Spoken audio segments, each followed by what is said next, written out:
Hello everybody, it's Martin McConnell. I'm sorry for the lighting. I just got the camera propped up on a rock out here. Actually, I'm really sorry about the lighting. This thing's going all sorts of crazy on my program auto. Anyways, today on offgradegecko.com, we're going to be talking about fatwood. This is fatwood, and I'm going to have probably some better pictures in here pretty soon. So, as you can see, the outside of this looks like a dead rotten stump, which is exactly what it is. Actually, this is part of a root ball.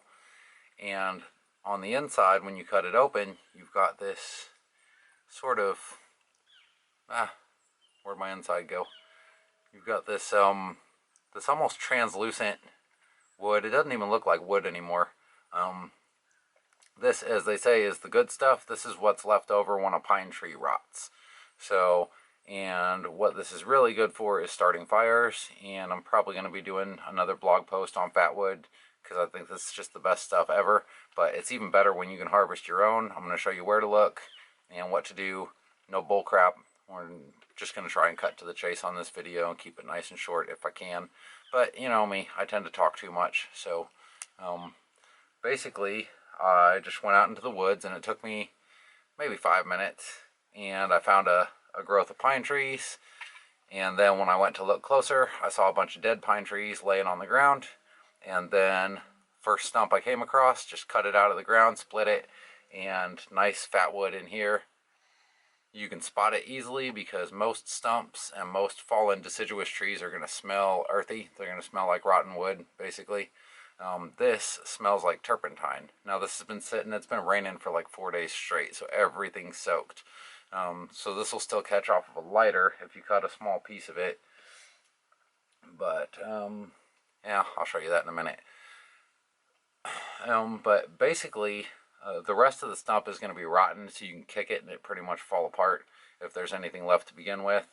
If it's gone to a gray color, then all the rotten stuff is faded away, and the stuff that's underneath that gray colored log is going to be your fat wood.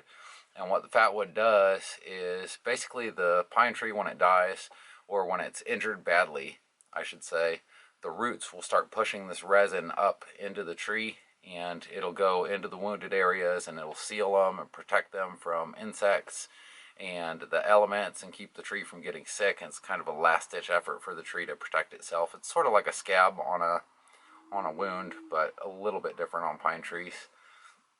So you can find this not only on stumps and roots, but you can also find it sometimes if a limb has been broken off a pine tree for a long time and you see like a little sharp nub sticking out, then that's where you're gonna find the good stuff. It'll tend to form in the bottom of that nub, and it just sort of seals it off where the bugs and everything else can't get in there and infest it and infect the tree. So that's fatwood, and we're gonna take a little look at how to find it, how to harvest it, and how to use it to start fires in survival situations, or just if you need fire lighters for your fireplace or your wood stove in your house. This is a pine tree. Pretty sure everybody who's watching these knows what a pine tree looks like. Douglas fir is also another one. You're mainly looking for conifers, but not red cedar. Red cedar produces a different kind of resin that's not quite as good for this stuff. But most pine tree species will work. Most fir species will work. And if you can find the right stumps and the right logs and stuff, sorry for the focus on this, I can't really see what I'm doing. But if you can find the right logs and stuff and stumps, and like I said, that turpentine smell is your indicator. So where you find these trees, you will find fatwood. Baby pine trees are a good sign that you're going to be able to find big dead pine trees. They all go hand in hand. So babies grow from pine cone seeds, and so if you see a bunch of little pine saplings, even if you don't see any of the bigger trees, you're hot on the trail and you know this forest contains pine trees. So that's a good start for your search. And this is what a dead pine log looks like. So this guy, you can tell from the little ragged edge over here, this guy probably got blown over in a storm sometime back, and he has since started to rot and turn to crap. But this is what you're looking for. And you can see my monster can there for size comparison. It's a fairly small tree, about 8 inches in diameter. And this is just a busted up log just laying on the ground. And also something you can look for, if this guy was already diseased when it was fallen, then sometimes these limbs will be kind of rotten, or they'll have some pitch in them. This doesn't really, hold on, let me get my setting right here. This doesn't really have a lot of pitch in it. So this branch was probably still alive when the tree was knocked down. Same thing with this one here. And because of that, the tree is kind of rotting all on the ground. So you're not going to find anything in the limbs. But I think this is the same one that I pulled that root ball out of over here, because there's a hole. Yep, that's where I dug it out. So there's a hole where I dug that root out of, the little tap root that went down. And they don't plant roots very deep here.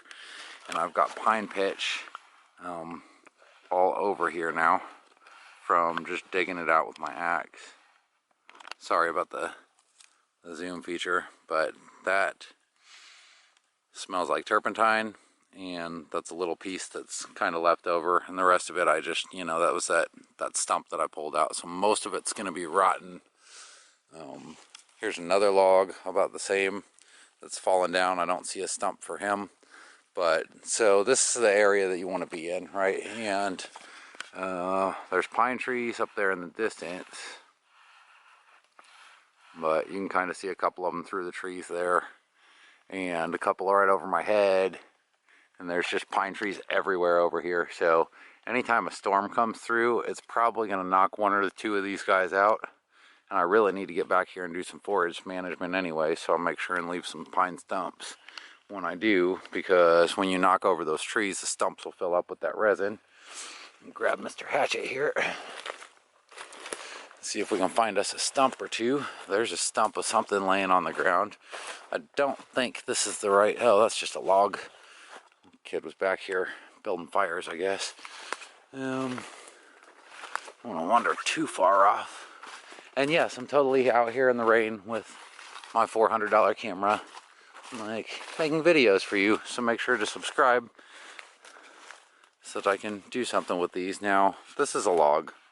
I don't think this is a pine log though, but this is what you're hunting, is basically you're hunting through these. So after the trees fall over, you get these dead logs just laying in the ground, and then to find out if they have pitch in them or not, take Mr. Trusty handy dandy hatchet here and just kind of pop into it. Ooh, I'm gonna do a splitting on top of that one. And most of these are going to be soft. They're going to look more or less like rotten wood. Still good for starting fires, but not as good as pine pitch. And they're going to be hollow in the center. I think this was an oak, more than likely. But logs is what you're looking for. So there's one type of log, which is not pine pitch. Here's another log over here that I don't think is pine. It could be. This actually looks a little more like a pine tree, but I'm guessing cedar on this one.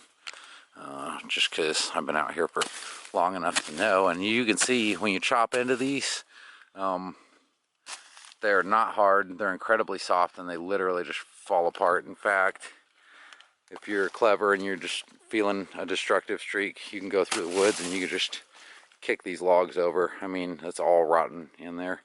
So nothing in there to find. We'll keep looking for a little bit and find a pine stump here in a minute. Just wanted to stop for a second and point this out because it's an interesting specimen. This is a dead standing log, and it's not a very big one. So this hasn't been dead for very long. I mean, you can tell it's still got a bunch of bark on it. I know I was going to find a stump. I think there's one right over there behind it actually. But I just wanted to point this little guy out because you'll see this a lot. You're going to see a lot of stumps that aren't quite ready yet, and this actually may have some pitch. Now, even these logs here are going to have a lot of this pine juice is going to be in the root, because the root's going to be pumping the stuff out, so that's like a powerhouse. But up here near the top, this is all half rotten, okay? So there's nothing in there. This is not the stuff that you want. See how it's all light colored and dried out, and it's just nasty, probably infected with bugs. Ugh. But kicking it over is not going to do the trick. So if we wanted to get to it, chances are there's a good core of the stuff down here, and I didn't bring a felling axe, and this is going to take forever to do this one-handed with a little chopper. You know, and it doesn't have the smell. So this guy basically needs to sit here and rot for a while. If you really wanted to, you could probably dig up the root. Why will this not focus? You could probably dig up the root down here, and the root's probably going to be filled up with fine pitch. But as far as most of the tree, you know, that's a no-go on that one. Ghost Rider.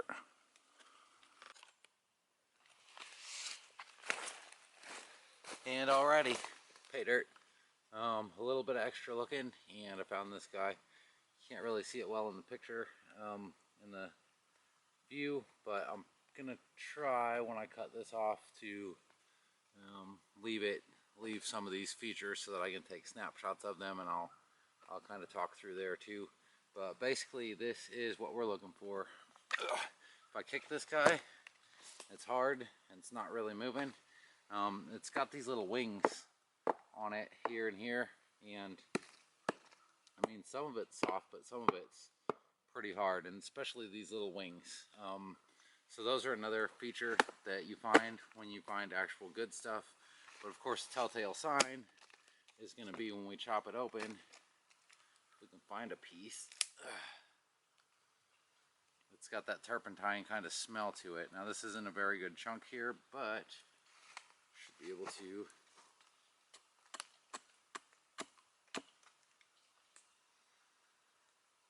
going to be buried in here, and you got to kind of kick around to find it.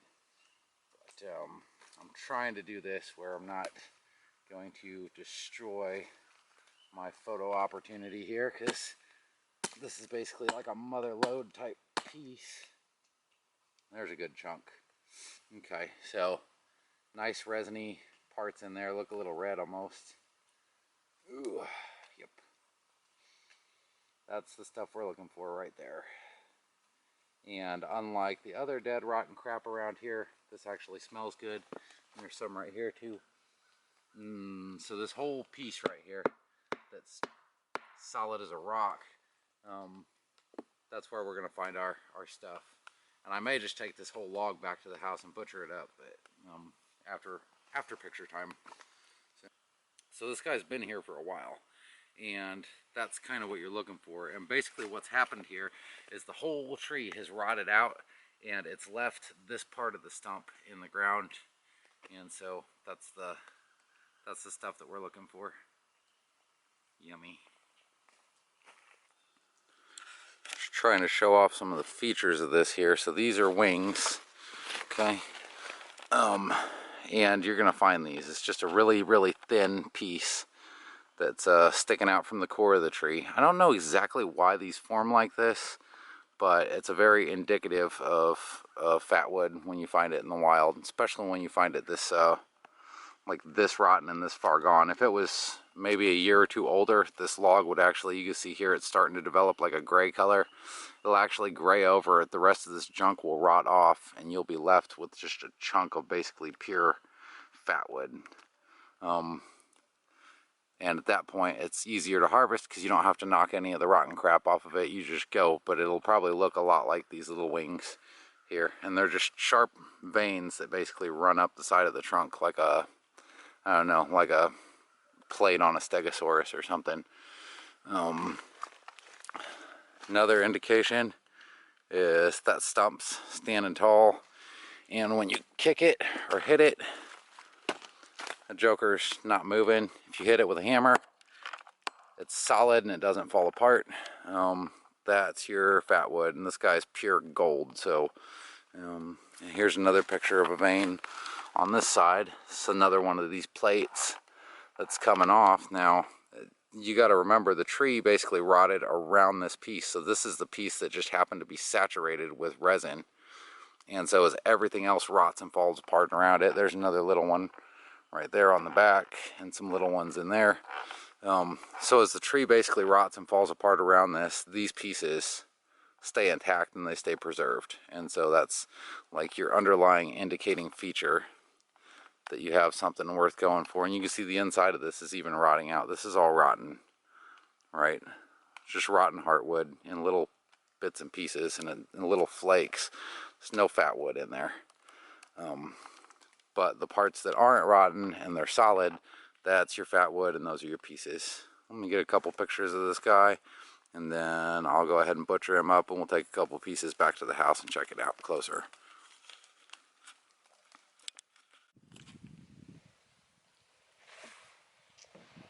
Alright, so now we've got our fat wood. Big old chunk of it over there. And that was a little bit of work to truck that sucker out of the woods, let me tell you. So basically I knocked the stump over. I just posted a picture of it on Instagram, so you can check there if you want to see like the whole log. But what I did was I went ahead and took the hatchet and cut into one of those veins, one of those the little sharp pointy wings on it, and just off the top, you know, to break off a small piece for picture taking and stuff. And you will definitely know you have fat wood, because when you pull this out, there's not only the smell and all the other stuff that we talked about, but this little chunk, I basically stripped off the wood looking bark that was attached to it, and it looks like a little orange red piece of plastic. It doesn't even look like wood anymore. And it's incredibly resinous. If you run your finger down it, you'll feel it. It's a little bit sticky. And so I'm going to show you what to do with these. If you want to start a fire, we're going to need a fire lighter and a little knife. Now the wonderful stuff about this is when you shave it down, it'll actually catch a spark. I'm not going to do that right now because I can't find my freaking fire striker anywhere.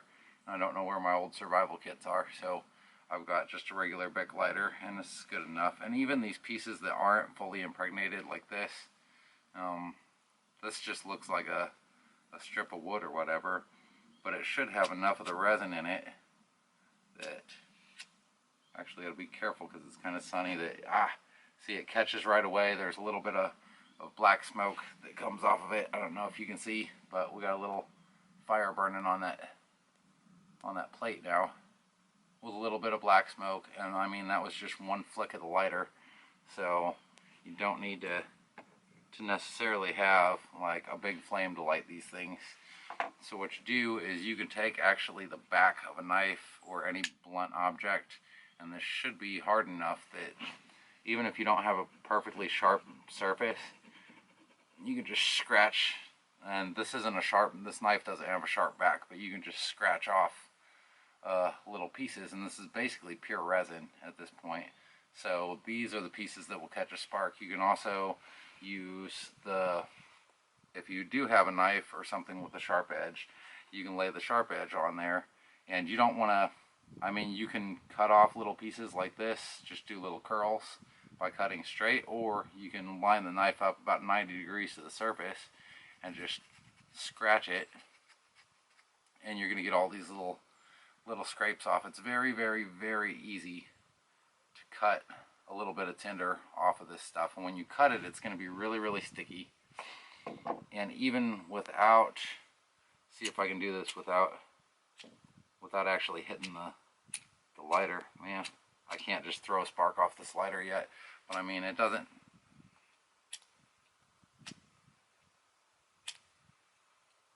take much at all to get it burning, and it burns for a while. So that's the good stuff. And even if you take the piece, and I'm kind of particular about my fat wood, I don't like to waste it, so I'm just gonna see if I can maybe split a little chunk off of here, and I can't, so I'll just light the whole thing. I got a 30-pound log over there of it, But if you've got a lighter handy and you light this, it lights very, very easily. And then once it's lit, it's like a burning matchstick. And there's like some little fizzling and stuff on here. That's basically the resin coming out, and it's working almost like a candle. So that resin's coming out to feed the little flame, and that joker will burn for quite a while if you let it. It's just like a little match or a torch. Like the best match that you ever had in your entire freaking life.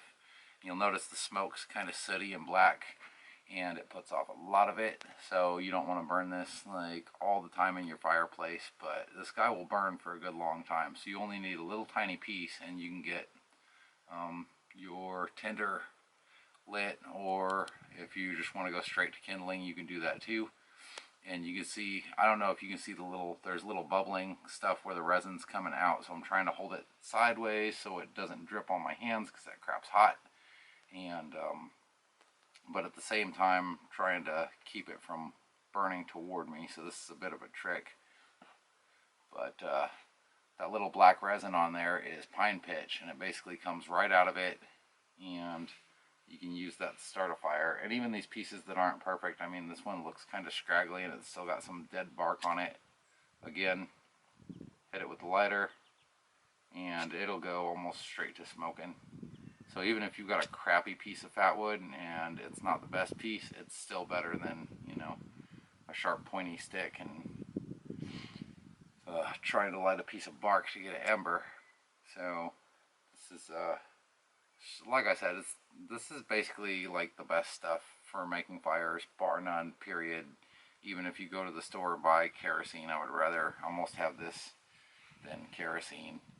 And this pitch is actually an antiseptic too, so when you heat this up, the pitch just kind of drips out of it, and some of it's coated the surface of this. You can rub this on a wound, and it has antiseptic qualities. Technically, you can eat small amounts of it for certain survival purposes, which I'm not going to go into in this video until I learn a little more about it. And nobody wants to talk about that stuff, so it's hard to find good data on it. But it makes a medicine, it makes a fire lighter, and as you can see, hopefully, it's not too hard to find. If there's pine trees around, there's going to be some fatwood in there somewhere, unless somebody's just running through those woods harvesting it all the time, which few people are. Unfortunately, well, maybe fortunately, I don't know. A lot of people don't know what it is, they don't know what it's for, and they don't know how to find it. But hopefully, after watching all this and listening to me drone on like a monkey in a tree, you know how to find it, identify it, and harvest it. So what I'm going to do now, and I'm not going to bore you with all the details of that, is probably get my axe, which is right here. After I do a couple chores, because the sun's decided to come out, so it's time to do some laundry. But I'm just going to go over there with an axe, and I'm going to bust that sucker up into manageable size pieces and maybe cut it into some like log type sticks that I can further process later. I don't want to cut it down too small, not for worry that it's going to go bad, but when you open it up, that smell comes off of it. You can smell that pitch, and it's a volatile chemical, so it does eventually work its way out. So the larger the chunk size, the longer the storage size. But even, I mean, this little stick will probably store for 3 or 4 years without losing any of its potency. So it's not like you have to worry about it going bad. I just prefer keeping it in larger, manageable chunks if I'm not using it right away. Definitely don't want to toss that log into your fireplace and get it burning. You want little small pieces like this, and they'll last you forever, basically. A 10-pound a bag of that stuff at the hardware store is about 20 bucks, at least around here at this current time while this video is being made. And that log probably weighs, if I had to guess, from toting it out of the woods, at least 25 to 30 pounds. So there's 60 bucks worth of fatwood in one log. It was actually a little bit of a surprise to find a stump that tall, but you know, happy surprises happen all the time. I didn't think I was gonna be that lucky while I was making a video. I thought I'd, you know, finish the video, post it, and then go walking out here and trip on a piece of lighter knot that's, you know, that size after making the video. But either way, fatwood, also called lighter knot, pine knot, firewood, pitchwood, tarwood, It's got a billion different names because things that are incredibly useful tend to have a lot of common names. And that's the stuff. That's the magic seed of gold in the woods, gold wood. And if you're in a survival situation, probably worth its weight in gold easily. I'd rather have, you know, a little chunk of that, maybe about this size, than, you know, an ounce of gold. If I'm out in the woods starving to death and freezing and I need a fire, way better. And like I said, this too has been soaking. I mean, it's been raining for 4 days straight, right? And this stuff still, you can pull it right off the stump and light it up right away with a lighter. If I could prove it to you at the moment, I would go ahead and show you that you can grind up those little bits of it and you can catch it off of a spark from a fire steel. I might do another video on that later. But I'm going to go ahead and process this guy up and get about with some other chores I've got to do and get this video posted. So if you like this and you want to see more, make sure you subscribe, because if you don't, then I'll destroy you. And check out offgridgecko.com, because I'm sure I'll be doing a write-up on this. I got some really nice shots with the camera. Not any macro shots, but some close-ups of the wood and what it looks like, and kind of probably a little bit better quality than while this thing's running on video all day. So anyways, that's my light or not story, and that's my, I call it light or not still sometimes, because in Florida that's what we called it. But what's it called again? I don't even know. Fatwood. It's my fatwood story. That's how you find it. That's how you identify it. And hopefully now you can go out and collect your own if you're into that sort of thing. Or once I get the store up and running on the site, you can check it out, and I'll be selling these little guys. And this is basically like a little chunk of fatwood. This is just a first prototype, so the final thing that ends up in the store might end up being different. But you carry this on you, and you've always got a fire ready to go. And it's a little keychain size piece. But as you can see from that, I mean, this is enough to start a dozen good fires from tinder or from kindling really easily.